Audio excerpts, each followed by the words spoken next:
Hi, my name is Carl, and today I'm going to show you how to make an ongoing circuit in Minecraft. It's great to know how to do this because you can build trapdoors or things that repeat in the game that can help you during construction.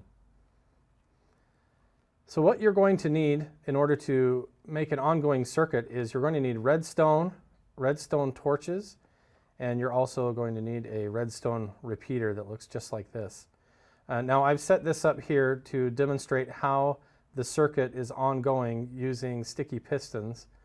And basically what you do is you have the redstone torch will power the system, but it will not power the system when you have it set up on a block just like this.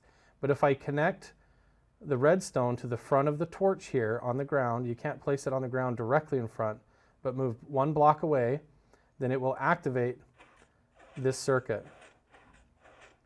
And if you notice, it repeats like that.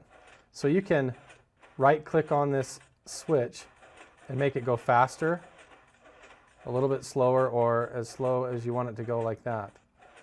And in order to stop the ongoing circuit, you simply take off the torch, or you can break the wire on the ground and it will stop. So my name is Carl, and I just showed you how to make an ongoing circuit in Minecraft. I hope you can have fun with it while you're playing the game.